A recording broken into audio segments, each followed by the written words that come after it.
Hello there, and welcome to Screech Out of Time. I'm your host, Steve Barnes, and today is a bonus episode. I got an interview going on here. I got a cast member from the Hammer of Witches, the Screech Owl, with me here. He is Anthony. Oh, I forgot to get your last name, Ketron. What's up, Anthony? Ahoy there. Hey, how's it going, man? It's great to be here. Thank you, man. Ketron, is that correct? Yeah, Ketron. Ketron. It's a more casual way to say Ketron. Yeah, more casual, yeah. I'm pretty sure my ancestors were the guys that went and caught the escapees, like prisoners and this, that, and the other. Okay, all right.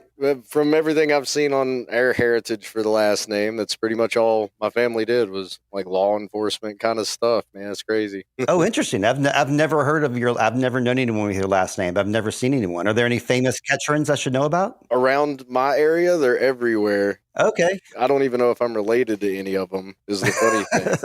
But yeah, outside of my little spot here, no, I've never heard Ketron anywhere else. Little spot here. So you're gesturing to your living room there, but what is your little spot here? Where am I talking to you from? I actually am over in Northeast Tennessee. I could throw a rock and hit the racetrack. Bristol Motor Speedway, man. Okay. Yeah, that's my home track there. I grew up racing on it myself. Oh, like auto racing? Oh, yeah, like a little SC or SCCA stuff. They don't do that on the big track, but they have a massive parking lot behind the course where they host all kinds of stuff. They do drift racing now out there and everything. Every Thursday at the track on the drag strip since...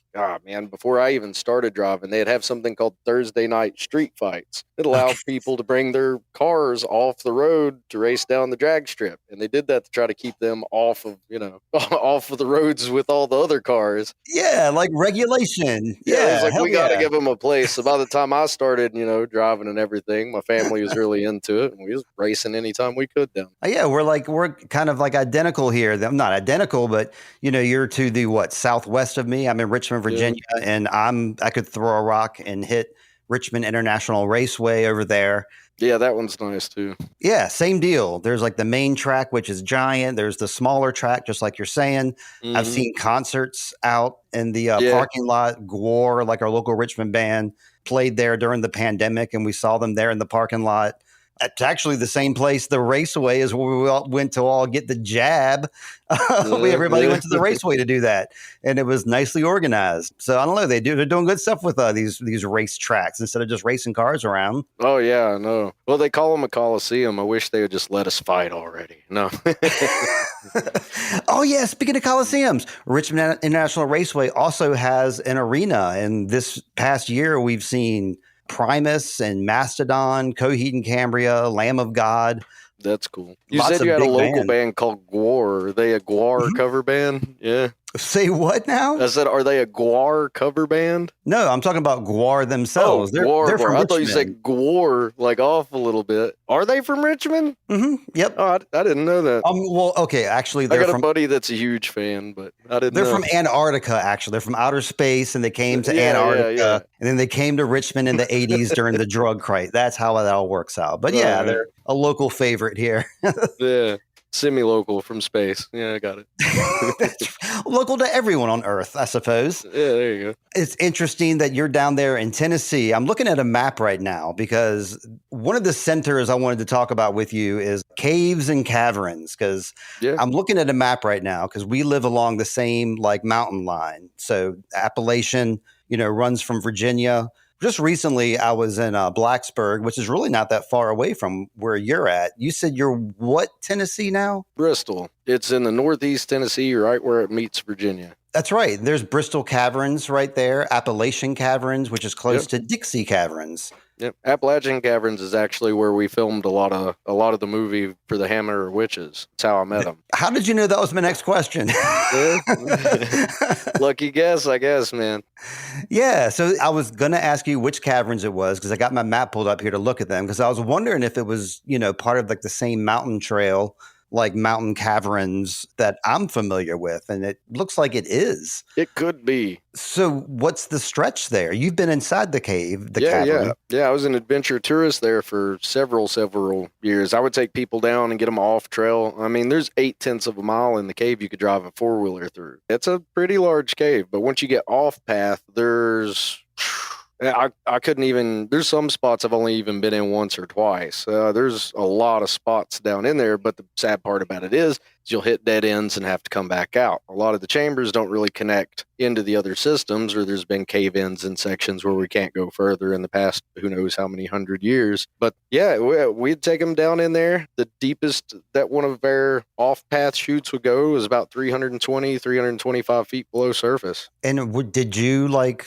from working there, at any point, were you at all different points of this cavern, like all the different offshoots and stuff, or did you stick to the main trail? Oh, no, I've probably seen every square inch of that cave. I could go through that cave like with no lights on. You don't have to be blindfolded. They just turn the lights off. You can't see. Even if your eyes adjusted down. Have you been down there in total darkness? Oh, yeah. That's one of my favorite things to do, like Boy Scout groups and stuff, especially if it's a smaller group. You get a couple people sitting around, kill all the power, all the lights and everything. You sit there with your eyes open. And depending on how active a person's imagination is, it normally works quicker with younger kids. Right. The longer you sit there in that total darkness, the more your brain tries to create an image that it thinks it sees. Sure. But there's nothing. It doesn't. It's your brain tricking you, you know? So a lot of times people will see like outlines or different colors kind of forming and stuff, but it's really just the way the brain triggers when you have your eyes open in total darkness for, you know, a good 5-10 minutes. So even if you stayed down there for 5 hours, your eyes would never adjust to see anything. No, your eyes would never adjust. There's no light. There's nothing. Too deep. So like there's not even like a trickle of light that comes in to the deepest parts of the cave. So there's nothing that your eyes could adjust to. It's just darkness. Okay, that makes total sense. Because if there's nothing to adjust to, then how can it happen? Yeah, I've been on the other side of this before, because I've been a Boy Scout leader, taking the group of Boy Scouts to, like, you know, Luray Caverns and Endless Caverns up here in Virginia. So, like, what's the large? Yeah. Oh, you've been up there before? Oh, yeah. I've been to Luray. It's awesome. Okay. I've been to Raccoon Mountain before, too. I think that one's in Gatlinburg. I never have been to that one. But I'm surprised. I thought the Luray Cavern was like our little secret. I didn't know that. No, I've been to Luray Caverns. I've been through Mammoth Cave, but I've been on the waiting list for they never contacted me. But I was on the waiting list for part of the mapping expedition for Mammoth Cave. I'd signed up for it and had been through there and everything before, and it's just a waiting list. Like, if you want to get off path in Mammoth Cave, there's a process, and there's a huge line. Every caver on the east side of America, that's the dream cave to go run around and explore, is because it's just endless. Okay, I was going to say, like, it would take, like, a certain type of individual to, like, you know, be down for something like that. But I guess there is, like, a line of, like, thousands of dudes like us that are like, hell yeah. Yeah, definitely is, man. No shortage there. You'll never run out of crazy people. What's, like, the largest, like, group of people that you've taken, like, for, like, a tour down there? On a walking path, I've taken school groups of up to 60, and that was the largest. And that was and that was also the day we realized 60 was too many. I'm not playing. Yeah, you'll get up around the corner and stuff, and these teachers, man, sometimes don't quite pay attention to what the kids are doing. So, you know, you've got 60 kids, you're telling a story, kids in the back are screwing around doing stuff. Next thing you know, you're in a different part of the cave, and one of the teachers is like, "Oh, I lost Timmy." It's like, "Yep, well, we need smaller groups because I'm having to keep up with them and you, you know." So yeah, we've shortened it a little, shortened the groups a little bit. Out of necessity. Like, if this was a panic situation, this will never happen again. Exactly, yeah. So you had, like, probably like a spiel or like a memorized, like, thing that you would say, like, to keep the tour interesting, I guess, right? Yeah, and each one of the tourists kind of had their own individual feel about the cave. We had one woman that worked there who's her and her family's lived right next to the cave for 70 years, 80 years or something. So she likes to go in there and, like, tell all the local folklore and, you know, all the local stories and this, that, and the other. And then you have other people that go in there and they want to tell ghost stories. We have some of the guys that do like a whole ghost story walkthrough. Me, when I went through, I was always focused on stalactite, stalagmite. This is iron oxide. You know, this is calcite. I always took the scientific approach to my tours. See, yeah, I like that too, but that is one of my questions that I had written down here. I haven't even have my questions pulled up yet because I'm we're just talking and I have the map pulled up right now of the Appalachian Mountains. Yeah. Did you ever have any kind of like strange experiences in the cave that were like, did you ever get any vibes at any time in the caves? Okay, so yeah, and I'm a skeptic, but and I've been down in that cave a lot of times by myself. You know what I mean? And it's a little creepy, but I never got weirded out or anything. Okay. There's a spot in the cave we call the burial chamber, and it is the burial chamber. We found there was artifacts found there, all kinds of stuff, right? It's a literal naming. Yeah, it's literally what we call that part of the cave. Okay. But I'm pretty skeptical, you know, unless one sits down next to me and has a conversation, I'm like, man, whatever.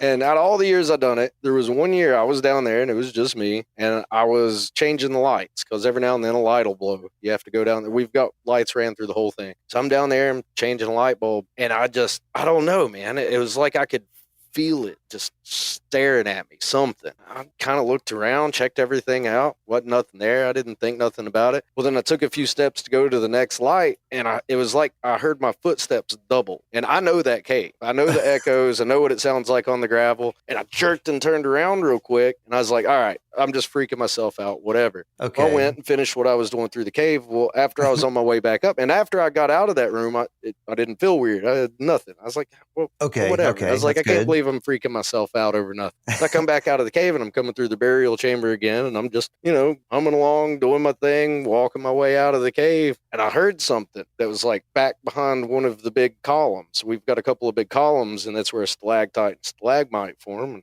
I whipped my head over to the column, and I seen something about waist high just whip back around the column. So I took off running towards it. I was like, I got to see this. I was like, it's an animal or something. I just barely seen it. It was almost Captain like America, you just seen all right.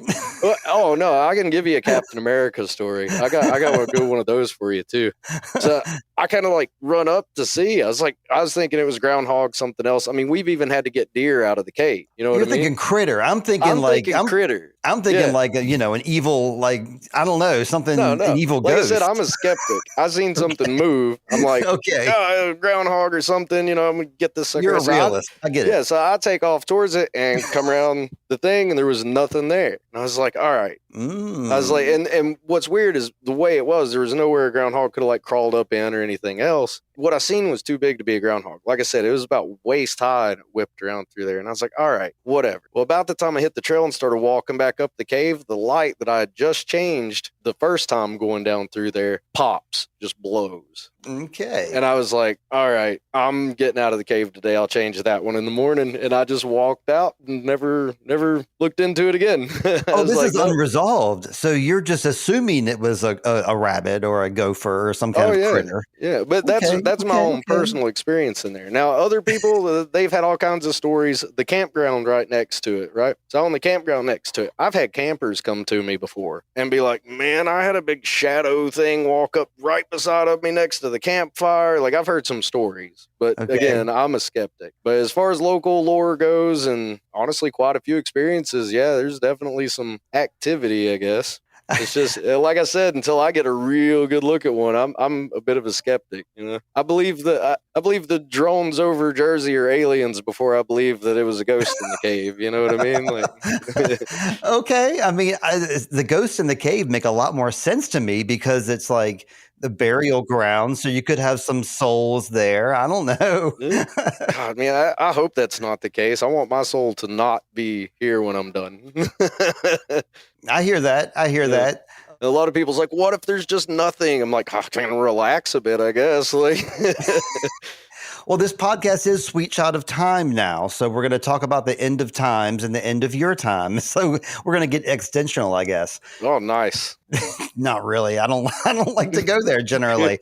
I do like that you brought the older woman who was like who would like do the folklore thing. Would she kind of like take over? Like you were like doing like you're like doing your job. You're there as the guide. And then there's this woman here. Would she kind of steal your thunder and like take over your job for you when she came in there? That's what I'm picturing in my head. Yeah, most of the time we kept it spaced out. Our guides and our groups would only ever cross if somebody was coming up from the bottom. Oh, she was a guide. Yeah. She was a god that would come in there and tell local folklore. And well, she was kind of a god. Like she would just show up sometimes, and Roger, the owner, would be like, "Yeah, you can take a group." Like Anthony's down on a tour. Yeah, Anthony's down on a tour. There's 10 people standing here waiting on him to come back up. You can go ahead and take them. You know, she'd just show up and do it sometimes. But no, nothing to ever got like in the way or anything. So okay, I was picturing her as like a lady who lived nearby that would always come in like weekly to do the same tour every week, and then she would just regale like the tourists with her tales. You're not far off. It just got to the point, instead of having a tour guide with her when she done it, he would just be like, "Take these people," like, you know where you're going. Here's a clipboard. But, oh my God, she had some crazy stories that a lot of times people would come up out of the cave, and I'd have to be like, I don't know if that's true. People would come up and be like, "Oh, she told us there's a 1960 something punch bug buried in this part of the cave, and it used to be a landfill." And I'm like, I've never seen a piece of trash in this cave, so I don't know. I did have queued up to talk about robbers' caves. I'm going to talk about that real quick before I switch gears on you, because my daughter and I last year were in Nebraska. Omaha, Nebraska. They have one cave system there, and it's called Robbers Cave. And it started out as a rich person would keep, in the 1800s, kept like his exotic pets down there because the climate was really good. He had like a bunch of lizards and crap like that, apparently. But they were illegal. Eventually, he got busted, and they turned the cave into like a mushroom farm because apparently that's a good climate for mushrooms. This was like in the 1800s, late 1800s, and they didn't like mushrooms back then, apparently. That didn't last long. But after it was the mushroom, whatever you call it, facility, and that went bust in the late 1800s, then the cave just kind of went rogue, like an abandoned building. So it became to be called Robbers Cave because it became part of like the illicit activity of the area. And eventually, like in the 1920s and 30s, that's where like they would do the alcohol thing. They would store alcohol down there, and they had a speakeasy down there. And there's photographs of like people down. There's enough room in there. It's a huge thing. And they had like jazz bands that would play. And people would party down there and stuff. Then as we morphed over the 50s and 60s, this place turned into like a cave for like derelicts, basically. There was like heavy metal stuff. There was lots of like crazy graffiti and stuff there. And then at some point in the 90s or 2000s, a very industrial individual bought it and cleaned it up as best they could and made it into like a tourist attraction. Right. But then like all their stories are like, yeah, like kids partied down here. That's basically the long and short of it, is like, this is a place people partied, which leads me to my next question. Yeah. Did you guys ever get to take advantage and party in the caves, or was that ever a thing back in the day? Back in the day, yeah. Before it was open as a tourist attraction, I think in the 90s is when, like the early 90s, late 80s is when they actually turned it into a business. Before that, yeah, man, you can talk to anybody in the area, and they're like, "Oh, I used to sneak in there, you know, when I was in high school or whatever." Like, yeah, there's definitely some partying going on. And another interesting fact about a cave, especially when it comes to alcohol, is when you're deeper in the ground and there's a difference in oxygen level. I can't remember exactly. But the difference in oxygen level, you can drink more in the cave. But then on your way out, as the oxygen difference hits. Holy cow. Wow. Yeah. So a lot of dudes like thinking they're sober, and as they emerge, everybody passes out. Yeah. That's crazy. Yeah, no kidding. All right. Yeah, like I like that image. Like it's interesting, but at the same time, I can't imagine like hanging out for hours and like partying. I don't know. It doesn't seem like a very inductive environment to party in, I suppose. I'd rather be where there's some scenery, I suppose, like mountaintops. That sounds like a nice place to get trashed. That's just me, though. Well, and that kind of comes back to sitting in total darkness when your brain creates images. I guess it depends on how you're partying in the dark. That's right. Yeah, I'm talking alcohol here, but there's other things to party with. Yeah, that's right. People get down there and really go to town, you know? I'd say that would be wild. That'd be like like, could you imagine? I don't know. I may be touching a taboo subject, but like deprivation chambers. You know what those are? Yeah. Yes. Could you imagine sitting in one of those after eating like a bunch of mushrooms? Your brain would just. I mean, that's what the movie Altered States was all about. If you've seen the movie from the 70s or 80s or whatever, it was exactly about that. And he changed his whole life by laying in a deprivation tank and taking drugs. And I don't know, people swear to it. I like being where I am, where there's no deprivation, but that's just me. No, I feel you on that one. I mean, personally, I'm all right. Just I'm hanging in there on the level barely as it is. I don't need any extra extra things to send me off, you know. Well, you were working at the cave at the time, and then I guess you heard that there's a film crew coming to town that's going to be doing some filming there. How exactly did that come into your purview? Well, the owner of the cave actually approached me, and we had been talking about doing some other things with the cave, leasing it out to other groups to do things like that, and he hadn't really done much of that before. There had been people before come ask about filming in the cave, and he had told them no, there's too much liability, this, that, the other. Well, he had recently leased out the cave to some yoga group that wanted to connect with Earth better, and they had been doing that for a little while, and I mean, it was cool. They had their thing going on and everything. Well, then he tells me, he's like, hey, I got more people wanting to film in the cave. He's like, but we can't do it during business hours. He's like, I don't want to do this. And I was like, man, I'll stay up here with them all night. I don't care. I'll keep an eye on everything. I got this. I can be responsible. Okay. He's like, well, I'm going to tell them they can film. I was like, all right. So I was just supposed to be there originally as a safety guy. Oh, did they specify they wanted to film at nighttime? Was that the issue? Was like the timing? No. I mean, it's a cave. It doesn't matter if it's day or night. You know? Right. That's what I was wondering. So yeah. No, Roger wasn't going to let them film during the day or any business hours because it's a busy cave. We constantly every day have a really good group of it's consistent. We have a lot of people that come through the cave. So Roger's like, no, absolutely not during business hours. No, not going to happen. Okay, so the budget, I guess it was a smaller budget because they didn't have enough to like cover the loss of like the loss of customers and to rent it for the day. Yeah, right. But it was like a legit operation, or was it like kind of like a fly by night kind of like, hey, let's get in here and film while we can? It was definitely a legit operation. I mean, they was setting up full on studio, like everything down in the cave. Oh, the film looks great. Yeah, I can tell that it was well done. Had people doing the makeup. I mean, it was really quality stuff. It was just when it came to renting the cave, Roger was a stickler. And the guy that owns the cave, he doesn't care. There's no amount of money you can offer this guy. If he don't want to do something, he ain't going to do it. Gotcha.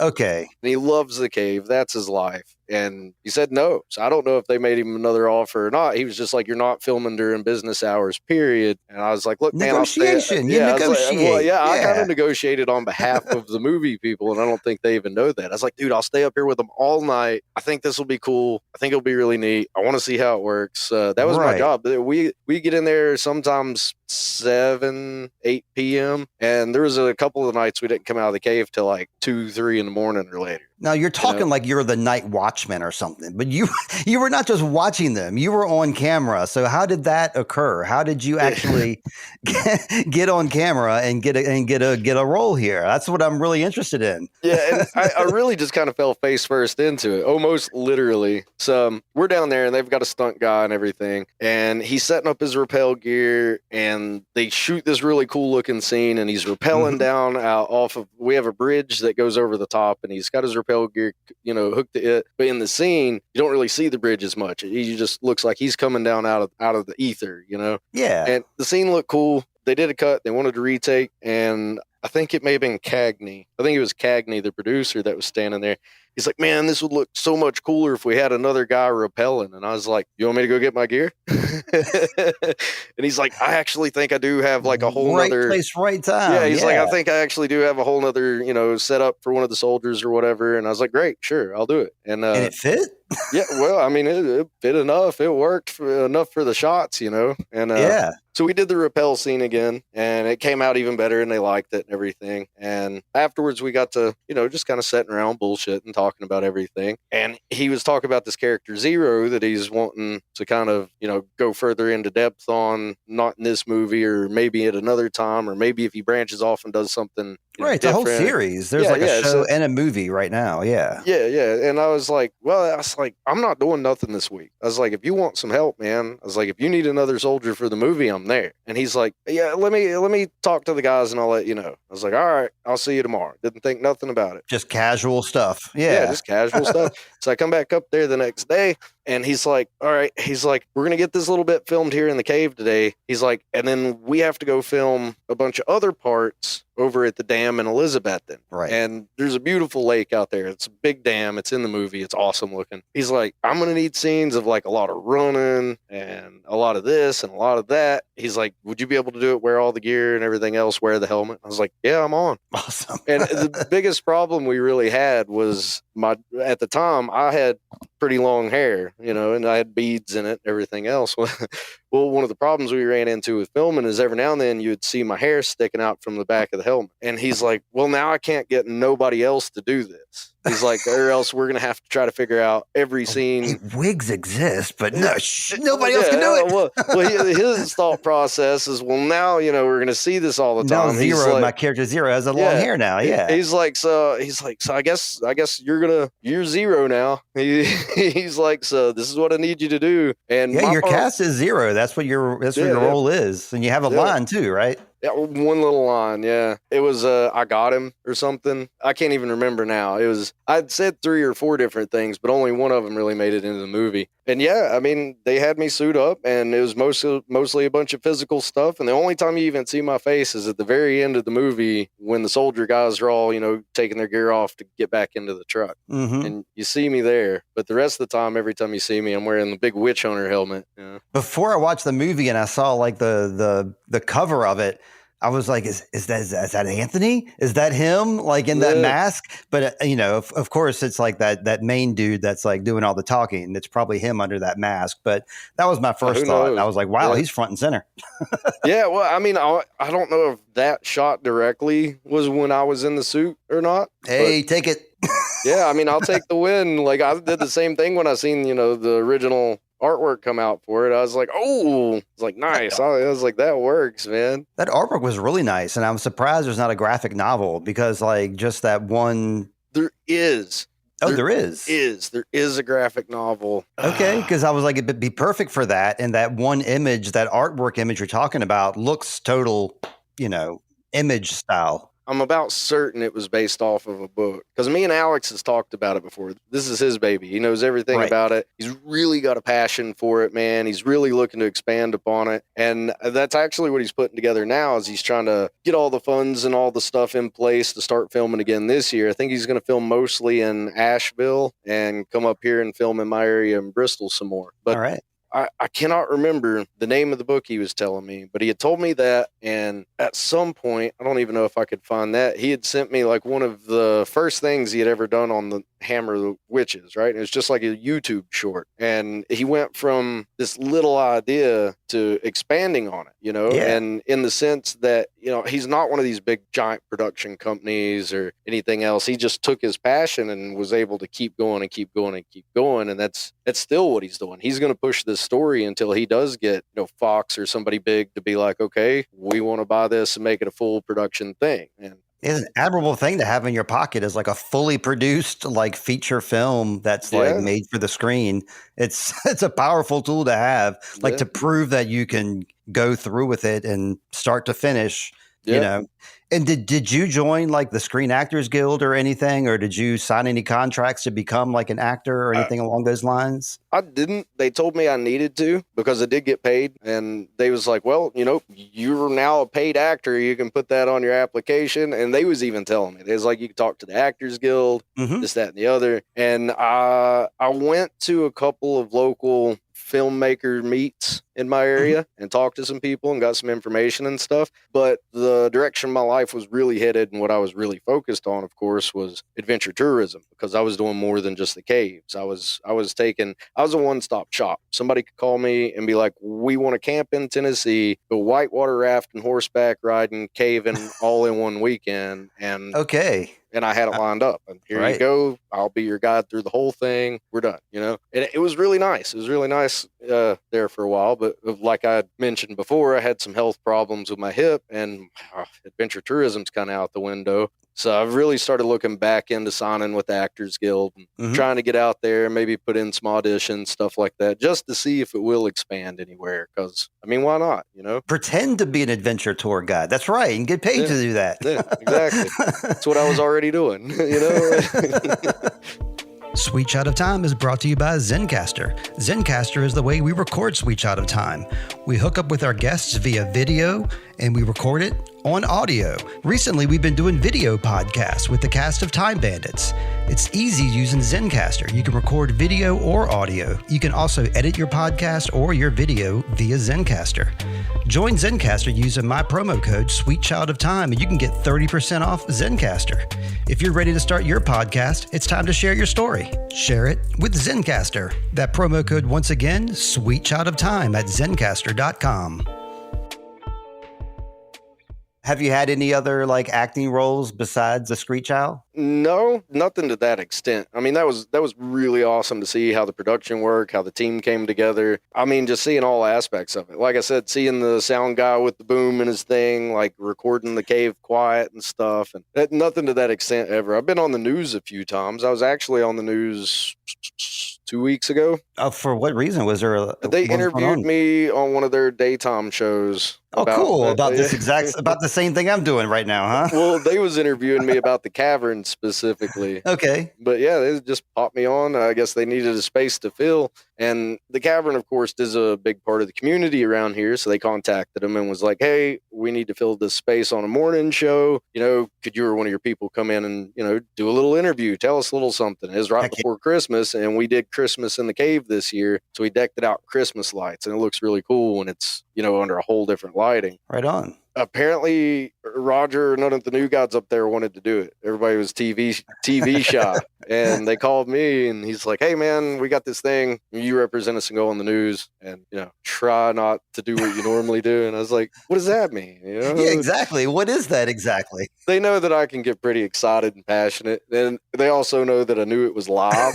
Okay, so they was worried I was going to go on there and just wig out just for shits and giggles because, you know, it's me sometimes. Okay. But no, I went on there and it was real nice. It was professional. Told him a bit about the cave and, you know, how we had it all set up and everything, and did the interview on the morning talk show, and that was it. Put it on your reel. Don't forget, you got to save that sucker. Yeah, I do. There's a couple things I need to put on there. So you were talking about the production of it. So, okay, you took a tour guide of like 60 kids and that was insane. So there's a film crew now in your cave. How many people were there like when y'all were filming? Let's see, the day when we filmed them finding the little girl, because her and her family was in there too. That's probably the most people that was in there. And I'm going to say that was like maybe 18 people. That's safe. Okay, we're okay with 18. Yeah, it wasn't nothing too crazy. You know, like when they had more people involved when they was filming outside the cave than inside the cave. I'll tell you that. Sure, yeah. Most of the inside the cave guys, it was gaffers and hands, man. I never realized. All right, people talk about movies and this, that, and the other, and they're like, oh, it's just an actor. And let me tell you something, okay? When you run around all day and 30 pounds of, you know, crazy gear that barely fits you, I ain't an actor. I think I had one line in that movie. All right. The acting comes out of the movement, man. I was wore out by the end of working with those guys for a week or two. It was insane. And stuff wouldn't get done if it wouldn't be for the guys, the crew, you know, the guys behind the camera, the guys making those shots, the guys taking those sounds. The gaffer dude that was with him, he ran up and down that cave probably 20 times, grabbing stuff they needed or taking stuff out. And by the end of the day, like I said, it'd be 3 or 4 a.m. and we're just like trying to wheelbarrow crap out of the cave because every night we had to set up and then break down so that he could bring tours in the next day. So it was... Oh, God. Yeah, that's right. So how many days did this go on for then? We filmed in the cave for maybe a week. Okay. It was a good solid week. Yeah. Of every night setting up. Okay. I'm thinking about the rappelling scenes in my mind here, but yeah, you're right. There's the little girl scenes. There's a scene where the main character has some like kind of trippy freak out at some point. So that was probably filmed in the caves too. Yeah. So yeah, there's a lot more scenes that I'm now that I'm thinking about it than just like the rappelling. I'm just thinking about strictly your scenes with the rappelling, but there's a lot more going on than that. Oh yeah. Good job shouting out the gaffers and those guys, because we were talking before the pod about how I was part of the Hulu series Dope Sick. And I had to be there, I think at 5:30 in the morning. And this is in Petersburg, Virginia. It was a long drive for me. And I'm like, oh, got to get up at 4:30 and go drive to Petersburg and be there at 5:30. I'm all tired. And there's bus loads of people that were there that have been there since 2 in the morning. Yeah. The people setting up, the people doing the makeup, people setting up their cameras, setting up the lights. So I felt like kind of a schmuck for even having the thought of oh, this is so early and sucks because, a friend of mine, Patrick, was on that crew. And so I get firsthand from him what time they got there and what time they leave, and their hours were way more insane than mine could ever be. Oh yeah, it's wild. My hours were spent like you said, you had one line. I didn't have any lines. I just stood at certain places. I shouted at certain places. I sat at certain booths in certain places for hours and didn't say anything. So there was a lot of downtime. Basically my whole day was nothing but downtime. And like you said, in retrospect, not in retrospect, in opposition to that, my friend Patrick, back and forth, set to set, plugging this in, forgetting this, getting that. It's a lot of work. So you had a lot of sit around time too, as well, is what you're saying. Not particularly. I mean, I was helping out where I could with equipment and gaffers, especially at the end of the day, helping get everything out. But yeah, when they originally, when they originally started filming first few days before they decided, we're going to put you into this. Yeah, that's basically all I was doing was sitting around seeing how it all worked and making sure nobody, stepped the wrong way to get hurt or made sure they didn't want to go film somewhere that we knew, was going to get cameras wet. Or, I mean, I was just down there for safety, make sure nobody got hurt, nothing got broke, keep everybody nice and safe, film the thing, go home. That was really all I was there for the first few days. Any incidents that you want to report to the podcast? No, it was actually really smooth. One time, the lead actor, can't think of his name right now neither. I love that guy. He's the handsome guy. He's the handsome one, right? Yeah. Big handsome Italian guy. He slipped at one point, and I mean, it wasn't even a bad slip, but when he slipped, I grabbed him by the waistband and had my hand on his back real quick. I mean, that's what I'm trained. That's what I do. Right. And I knew before he started falling, he was going to fall because I could see where he was stepping, and I've seen people fall there 100 times. Gotcha. As his foot started to slide, I'd already grabbed him, and he was like, "Holy crap, man!" He's like, how did you know that fast?" I was like, people bust their ass on that rock all the time. I seen it coming. Other than that, this is the only time I ever seen anything happen. Prevention. We love it. Yeah, man. Right. That's what it is about. Were there people on set that were hanging around, being in the way like I was? I was an extra. There was 100 of us on Dope Sick, and we were just basically in the way most of the time. Were there people like that on set too that were? Not really for the cave scenes, because everybody involved was either directly working behind the camera or directly working in front of the camera. I was really the only person out of place there, even though it was, my home cave. But I was the only person that had nothing to do with anything other than safety. That was it. I was about the only one lingering around. Except for rappelling. Don't forget, you rappelled as well. Came in handy. Story on the rappelling, I actually did scare the living crap out of the crew, okay?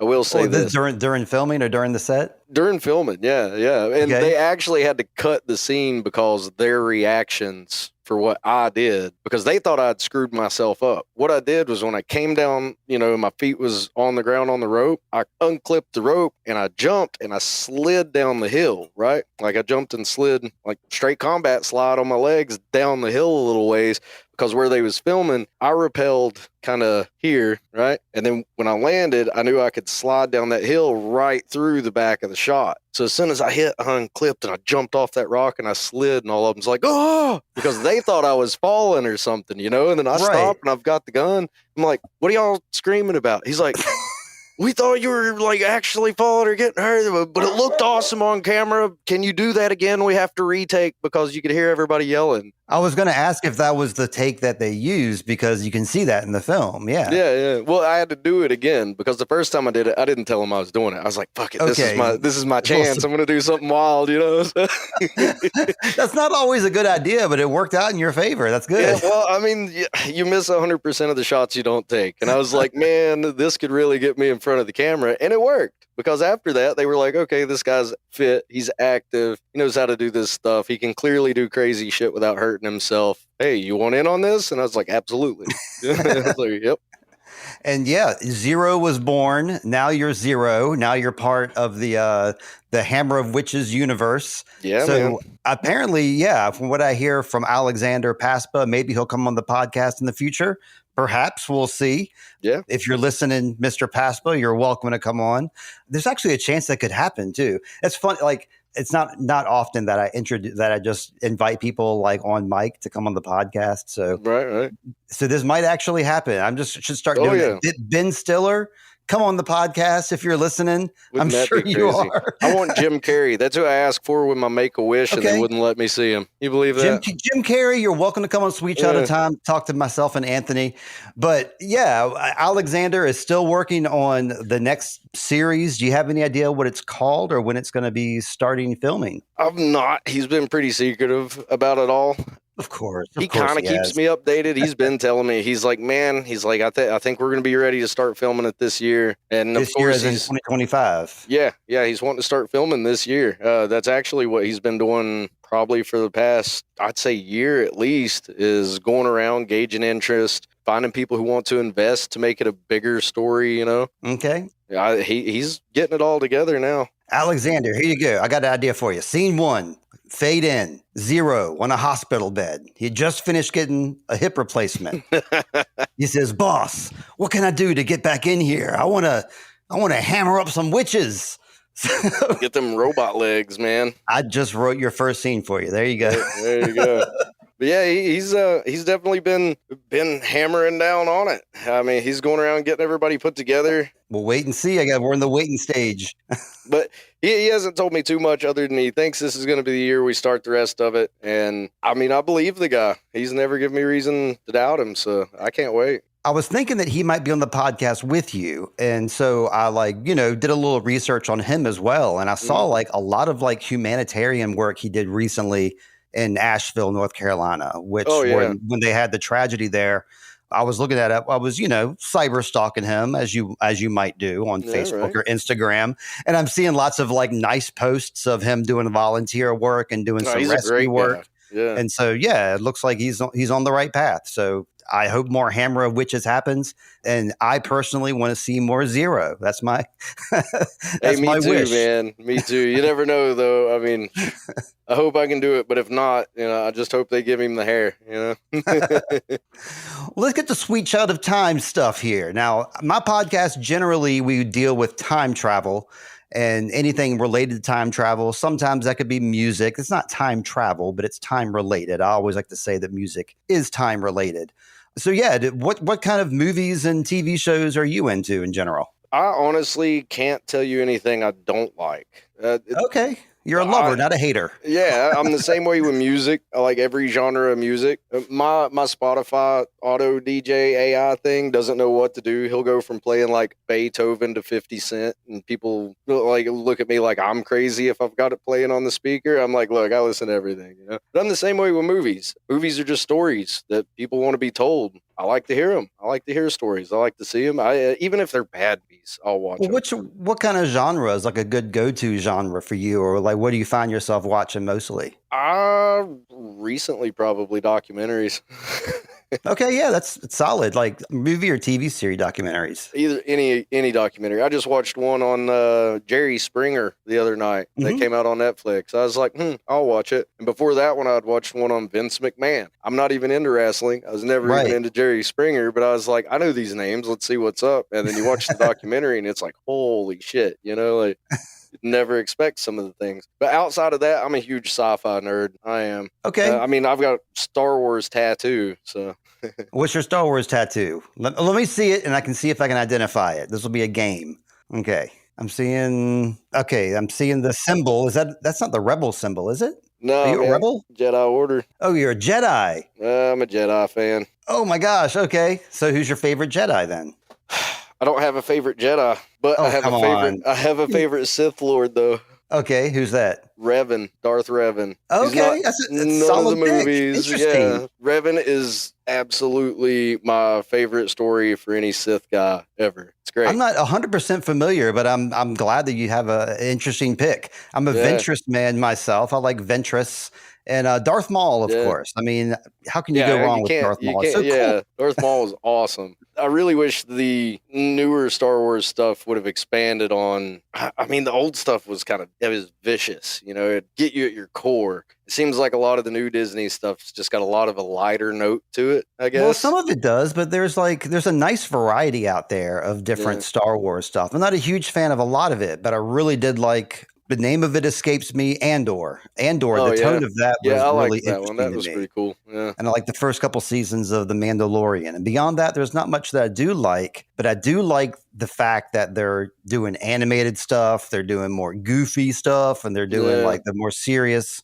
I mean, you're right. A lot of it does seem family friendly, but some of it is kind of edgy. And some of it that seems family friendly will shock you. If you've never watched Bad Company, that's a good one. That's an animated Star Wars one, and it's my favorite out of all the animated Star Wars stuff. It's called Bad Company, and it's twisted in parts. It's dark, like real characters die and get severely hurt. Okay. I mean, you expect, kind of animated kids cartoon. And then when you watch it, in sequence and see the story, it's like, holy crap, this is awesome. This is going to make my kid cry when this person dies. Some of it will, man. I ain't playing. So they surprise you on it for sure. Well, I'm going to wind us down here with what I put together. Was it yesterday? Was it earlier today? I think it was yesterday. It was yesterday because I gave this quiz to some of my friends. This is what I'm going to give you right now. I'm going to see how much we can intersect here. This is the Sweet Child of Time quiz. Now, 10 questions here. We're going to see what you get, and this will determine like your hotness level. If you only get 2 of these right, then you're only a 2 on the hot scale. So you want to try to get a 10, of course. So, we're going to see how much we intersect, see how much Sweet Child of Time I can get out of you. Okay. Who was the central character of the Netflix series Dark? I don't know that one. Are you familiar with the Netflix series Dark? I think I may have started it, or it may have been one of those I binged watched and then haven't watched anything after. You ever do that, binge watch something and be like, oh, this is great, and then there's nothing else on it in a while? So. Well, yes. Now that you mention it, we're going to take a pause from the quiz because I have a definite opinion about this. I'm generally not a binge watcher. Lately, I have been, though. I think for the past maybe 6 to 8 months, my wife and I have been in this habit of, finding shows to watch and then just watching them in pretty quick successions. So we've been watching a lot of stuff in the binge style.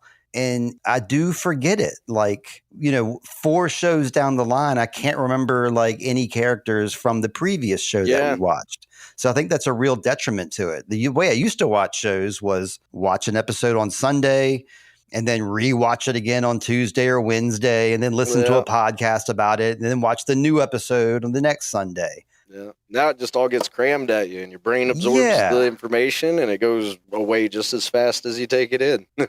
Right. So, this show Dark is a German show, so I don't... okay. That was the one. I know which one you're talking about. I can picture it, but I can't. Point's coming in now. Can you name any characters from the TV show Dark? I remember it being about the missing kid and a bunch of people going after the kid. Does the kid count as one? What was it? I can't give you a point for saying the kid. No. Hang on. And we can't hang on. The timer's going here. All right, I can't remember that one. I remember it being it was a very German name, like Bordy. Jonas, perhaps. Yeah, maybe. It was Jonas. It was Jonas. All right, here's another. Here's your chance to come back. Here's another question. Who was the captain of the vessel Kerberos on the TV show 1899? Kerberos? Yeah, the vessel Kerberos, the captain of that vessel. Don't know. What show? 1899? I don't think I got that one either. Okay, well, we'll get you a point here. Name the leader of the Time Bandits in the movie The Time Bandits. I haven't watched that one in forever either. This one I should know. I really, really should. If you can describe him, that'll be okay with me. Wasn't it Sean Connery or somebody? No. He was in the movie, No. We're on the wrong path here. Okay, now here's your chance to redeem. Next question. Name the leader of the Time Bandits in the TV show Time Bandits. This should be easier. Oh, in the TV series? That was... Dude, I don't know. I can't... I'm putting Anthony on the spot. I can't remember character names. I remember the 1981 movie better than I do the TV show, I think. Well, I've seen it a lot more than I've seen the TV show, but of course we covered it on the podcast, so it's very fresh in my mind. Okay, right now you're a 0. So yeah, man, you tell your wife back there she married a 0. Okay. Yeah, she knows. In the Wheel of Time, who was the hornblower of the Horn of Valere? I'm not going to have this one either, man. Like I said, I watch stuff. I'm the same way with music. You could play something that I've listened to a million times. Oh, yeah. I'm good at that, too. You know who that is? Van Halen? No clue. Yeah. It's like, I don't know. Like, I have a hard time really keeping up. I've got this thing to where, like, if somebody doesn't know my name, I guess I don't have the brain space to try to remember theirs. Sure, makes sense. You know what I mean? It's like, yes. Picture a face or whatever. But if I'm watching a movie, I'm never going to meet this person. You know, it's like I might remember their character name or whatever, but hell, I can barely remember my neighbors' names, and I see them all the time. No, I did spring this quiz on Anthony. He had no idea I was springing a quiz on him. No, I was not prepared at all. And then plus I'm asking him like questions about very obscure shows and obscure characters. Let's keep going with this. Name the family that is the central focus of 100 Years of Solitude. Okay, how about this? Who is the lead guitarist of Death Clock? You know this one, right? Yeah, well, look, and I can picture Death Clock, all right? I can't tell you the lead guitarist's name, man. Oh, tell me one of their names. One of them. Tell me one Death Clock member's name. I don't remember. I just remember the weird, the guy that talked weird all the time. That's the one. That's the lead guitarist. That's him. I can't. That's the only one I can think of, too, and I cannot think of his name. Squizelf is what the name you were thinking of. But that's the closest you've gotten to a point. You're right there. Okay. This one I know you can get this one right, okay? What is your favorite TV show or movie about time travel, Anthony? This is a gimme point. I got a lot of them. What's the first that comes to mind? How's that? Of course, Back to the Future. It's what everybody thinks. Like, that was the original movie to get people, especially you say that's my everybody. age, that's not what I think. But yeah, I know what you're saying. Yeah, it's a popular one. That's right. But, okay, it depends on how you look at the movie 12 Monkeys. Perfect. Yes. Absolutely a time travel movie. Yeah, absolutely. So I would put that honestly at my favorite because it depends on how you look at the movie. That whole movie's a mind fuck. I love it. Okay, I'll give you 3 points for those for my answers. Unprepared quiz today. For those, that was a very. I like the 12 Monkeys. I wasn't expecting that, and that's like one of my absolute favorites. This is my top 5 of favorite movies of all time. So when I think of time travel movies, the first thing I think of is Time Bandits, which is of course why I gravitated towards the show. And Back to the Future. Of course I think about that because I'm an 80s guy. I mean, that was my introduction to time travel, I think. Yeah, you say time travel to most, regular people walking around the streets, straight to Back to the Future, man. Yep. Movie so is awesome. I'll give you 3 points. So your wife can say she's married to a 3 at least. But you have two more chances here. 2 more questions. This one you might be able to get from context clues. Okay? Getting easier. Stephen King's novel 11/22/63, that's the clue, is about what pivotal moment in history? I should know that one too. This is like a hit question right here. This is like a real life history question. Yeah, that was the JFK one, right? Hey, there you go. Yeah. Another point. That's a solid point. That's a well-earned point. There you go. Okay. Well, I was sitting here. I was like, it was a big event. Yep. It's like 63. And I remember that because it's weird for Stephen King to do something along those lines. Most of the time he's doing total fiction and not dragging much of reality into it. So, I saw it as return to form. I grew up reading the Stephen King novels as a kid, and I was really into the horror novels. And then as we got into the 2000s, I kind of distanced myself away from his writing style. I didn't like his writing style anymore. I guess he went through his own sort of metamorphosis and came back around with... Brings me back to Jim Carrey, man. Oh, how's that? He went through a major mind metamorphosis and really dialed into how his we're own all just playing a part. Yeah, I want to meet him now more than I ever did when I was a kid. Like I said, I did. Like, I had a Make-A-Wish. Like, I was a cancer kid. I had a Make-A-Wish. A Make-A-Wish, all I want. I was like, I want to meet Jim Carrey, my hero. Okay. And they're like, he's like really deep method acting. That is absolutely not not going to happen. At the moment he was doing that, was that he when was doing Over the Moon with for the Andy That's exactly what I was gonna guess. Yeah. Yep. Andy Kaufman's film. They were like, there's absolutely no fucking way. He's insane. It's not happening. You want to do anything else? And I was like, oh, I don't know. You know, money for my family since the hospitals are screwing us. Oh, no, we can't do that. A college fund in case I do survive. No, we can't do that. How about we just send you to Disney World and you can skip the lines? And I was like, oh, that sounds like a great idea. And then I get there and I realize that I'm having to drag this like 85-pound cancer-riddled body around the fucking the place, and I was like, this sucks. Like, it's like they should have just fucking done nothing. Yep. But yeah, that was my wish, was Jim Carrey, and nope, he was too into the part. That's interesting. Yeah, because I have a few things I want to say about that. First off, yes, I saw the Jim Carrey on your avatar, so I was like, I know this guy's a Jim Carrey fan because I can see his head coming out of a rhino right here. I forgot that was on my Discord, to be completely honest. I saw it there, so I was already prepared. Method acting. Now, okay, I know that actors do method acting and they act like that person all day long, and we're talking about acting here.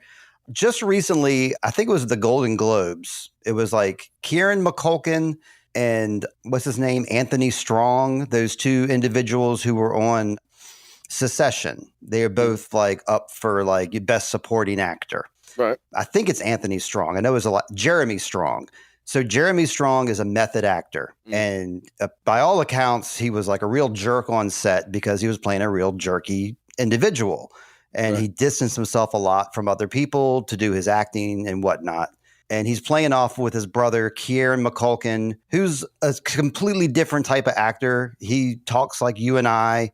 He looks at the page one time, memorizes his lines, and just goes for it, does a lot of improving, totally himself. And he is the one that won that award for the Golden Globe, the guy who was just off the cuff in the wild card. Yeah. And so I just thought that was a very interesting dynamic there.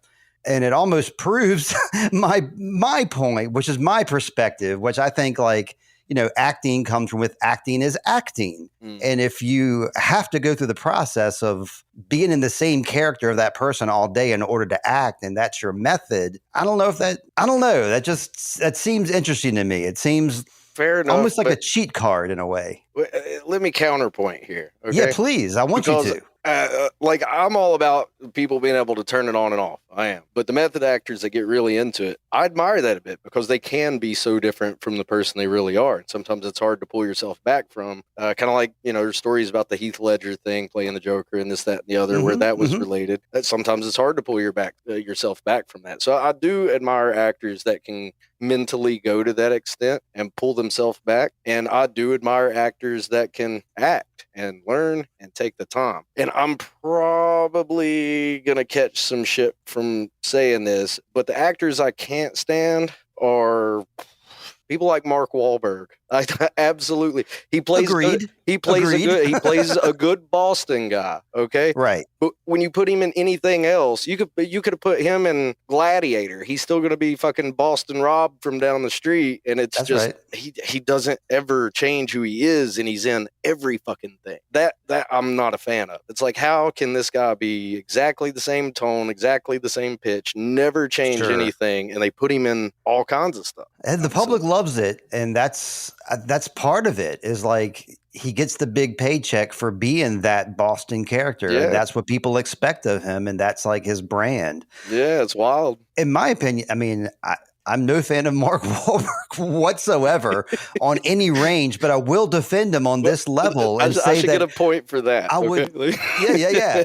I would rather work with Mark Wahlberg than work with somebody where you don't know what to expect. Yeah, we're somebody like Jim Carrey who's going through a method acting thing, and so they're playing an asshole, so they're going to be an asshole all day and separate themselves from you. So you can't talk to them about the scene. You can't, discuss things with that them. could be a huge issue for everybody on set. I see that. But what about the guys that do go offline, but they're just so into the moment they have nothing to do but roll with it? Case in point, Leonardo DiCaprio in the Django. Did you know when he cut his hand, he smacks the table at one point, cuts his hand, and he rubs it on that woman's face? That was all completely unscripted. Right. And they just kind of rolled with it, and it's one of the best scenes I think DiCaprio's ever done, period. And he wasn't method acting or anything, but he definitely went off script with that. There's a lot of actors that do that, and I could see it throwing a kink in the plan. Yeah, definitely. With a different director, that would not fly. Because that was Quentin Tarantino, that was, he probably like loved that. Oh, yeah. But if that was like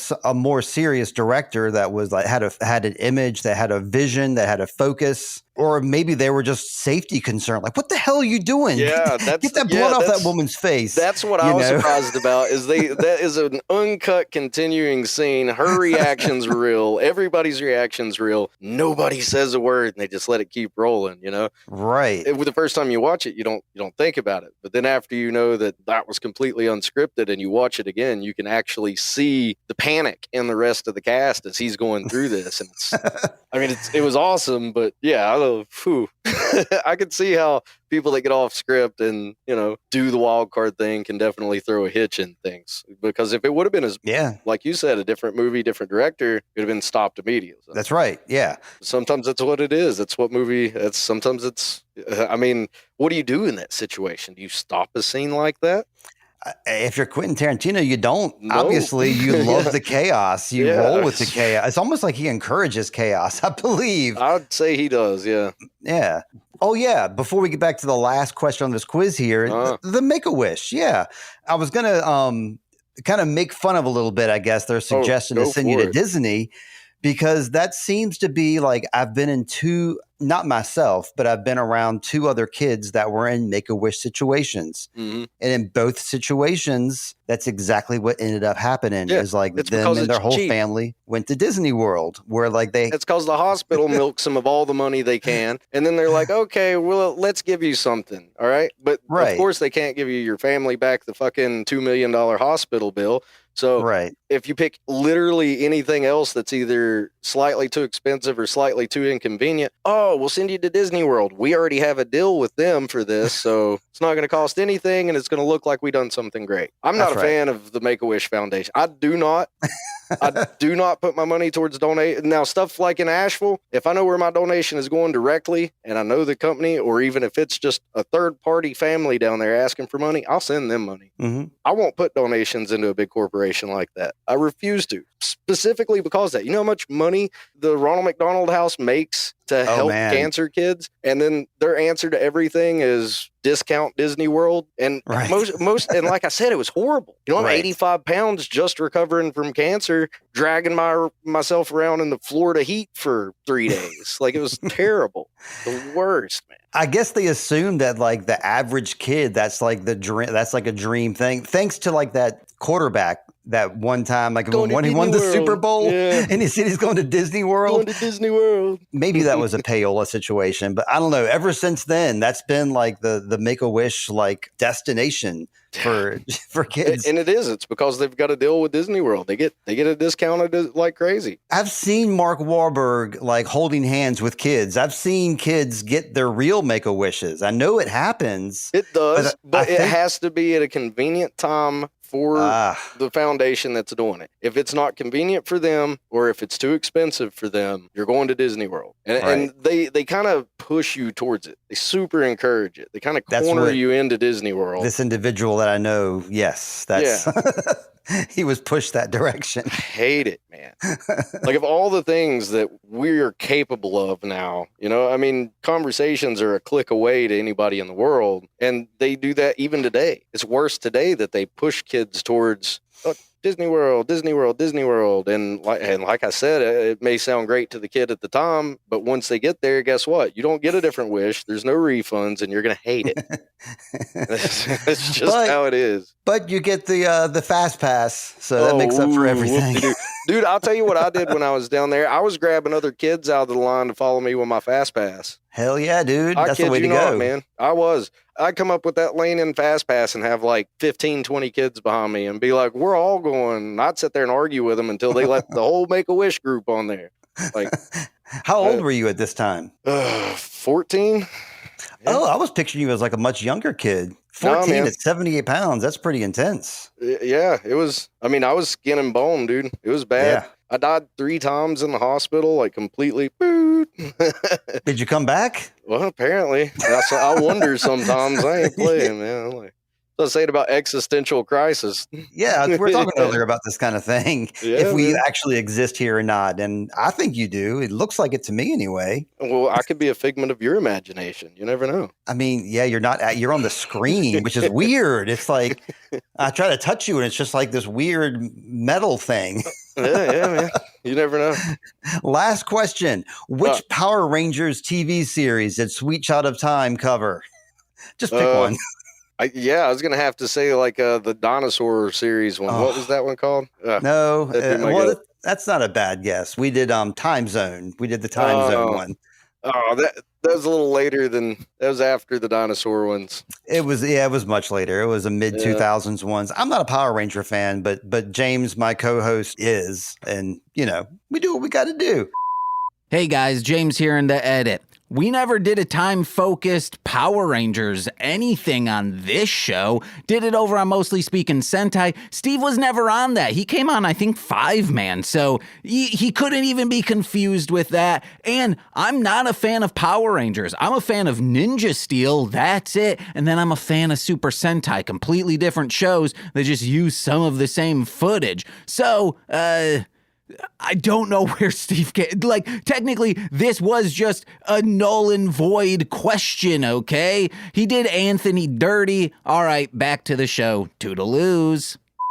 See, I think Dinosaur Power Rangers was a good guess, man. That's when they had like the teeth on the helmet, and they had went back in time to dinosaurs or whatever. I figured I was on point with that one. Are you begging for a point? Okay, all right. I'm going to give you 5 points in all, so you can at least, yes, you can tell everyone that you are a 5. Out. Yeah, that's right. When I look at you on IMDb, so we're going to wrap up now. So my wrap up spiel is going to be, please check out Anthony on IMDb, Anthony Ketron. And yeah, you have a nice setup here. You got the headphones, you got a camera. Do you do like any streaming or Twitch or gaming? Yeah, stream on Twitch under Tripped Over. It's DOV3R. I'm Tripped Over on Twitch. It's mostly me and the kids playing different games, doing different stuff. Cool. We've got the setup now to where when we do family game nights, I just basically pull the whole family over here towards my desk and we sit here and play stuff. And we also do a bunch of Jackbox Party Pack live on there too, if you've never seen that. Never have, no. That's like an interactive game that me, the family, and the viewers can all play. It's pretty neat. There's like hundreds of games, fibbage, and all kinds of stuff. It's pretty cool. Jackbox Party Pack's where it's at. I'll put the link to the Tripped Over on there for you so people can catch up with you if they like. Is there anywhere else you want to direct people to? Any other socials or anything else people should check out for you? IMDb and Twitch is about all I'm at. I don't really Facebook much. My LinkedIn is just for the Appalachian Caverns thing. So I'm like I said, I'm fairly quiet, laid back, out of the way guy, man. Got thrown into a movie and recently started about really pursuing it and figured I got to start somewhere, man. Kendall Cooper, get this guy on the payroll. Get him some more roles. We want to see more Zero in the future. As for me, I'm going to direct people as usual over to sweetchildoftime.com. Leave us a comment over there if you'd like. And please check out our music, Introvoid or Lindsey Dunn. Either one, because we post the same thing. We have the same 4 original songs on there. Check those out if you will. And yeah, Anthony, any final words for people? You want to lead us out with anything? Yeah, you miss every shot you don't take, man. That's all I can tell you. That's a Michael Scott quote. Yeah, it was. He's right. I mean, you never know where opportunity is going to be. And a lot of times people turn down opportunity they don't even see as opportunity. Sometimes in life, you just... Happened to you. Yeah, sometimes in life, you just have to take a step without thinking about the next one. You know what I mean? You just got to keep moving on. Keep doing what you're doing. Take every opportunity you can get. Yeah, right on. Listen to this guy. Thank you for talking to me, Anthony. And to you and all the listeners, I hope everybody always finds water and shade and shoes. Bye.